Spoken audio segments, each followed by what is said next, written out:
So mga par, pagkatapos nga po sumabak ni Manny Pacquiao sa road work sa unang ensayo nito sa Amerika sa kanyang comeback fight, kung saan mga idol, kagaya po sa ginagawa ni Pacman, pagkatapos tumakbo diretso kaagad ito sa wildcard gym para pagurin pa ng gusto ang kanyang katawan sa ensayo. Kung merong mga boxing fans mga idol, ang nakaabang para makita si Pacman sa labas. Maski sa loob ng wildcard gym mga idol, merong kilalang tao na din ang naghihintay para panoorin si Pacman mag-ensayo. Kung saan mga idol, tutok na tutok nga po ang sikat na rapper na si Blueface para panoorin habang nag-iensayo si Manny Pacquiao. Kung saan mga idol, napapailing na lang talaga ang sikat na rapper sa galawan na mayroon si Pacman sa edad na 47 anyos. Andyan pa rin talaga ang bilis ni Pacman mga idol. At kung titingnan nyo mga idol, ang calves ni Pacman, ang lalaki at matitigas talaga mga boss. Diyan nanggagaling ang lakas ng kamao ni Boss Manny. Aasahan natin mga idol na mas lalaki pa yan habang papalapit ang laban ni Pacman. Kung totoong sinasabi ni Boss Manny mga idol, nalalaban ito sa January 24, ibig sabihin nito mga boss, merong sapat pa na training si Pacman para sa kanyang next fight.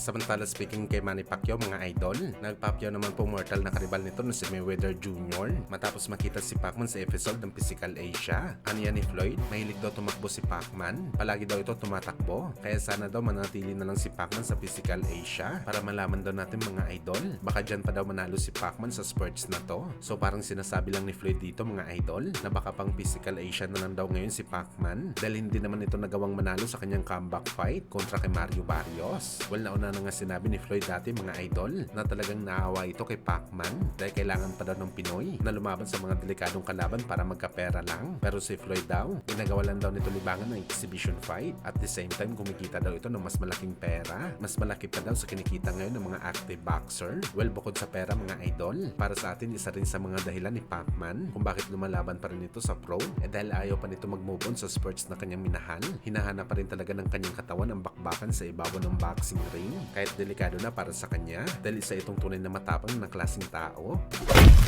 Sa kabilang banda naman mga idol, Ryan Garcia pabor kay Devin Haney na manalo sa laban kontra kay Brian Norman Jr. Ano yan ni Bagito mga idol? Naniniwala daw siya na malaking advantage ni Norman kay Haney. Malaki at malakas daw si Norman. Pero para kay Bagito mga idol, masyado matalino daw sa bakbakan si Haney boy. Mapoprostrate lang daw si Norman kapag nakipaglaban si Haney na malayuan sa kanya sa bakbakan. Na jab lamang ang gagamitin nito sa laban. Well, malalaman natin yan mga idol sa aktual na bakbakan nila. Sabi nga ni Mike Tyson mga idol, gaano man daw kagaling ang kalaban mo sa bakbakan, walang kwenta naman daw yan kung tamaan ito ng sulit sa muka. Makakalimutan mo daw talaga ang game plan mo sa bakbakan, saka ni madrogi ka na sa lakas ng kalaban. Iba pa rin daw talaga mga idol ang may power na boxer. Sa isang iglap lang posible ka matulog sa ibabaw ng lona.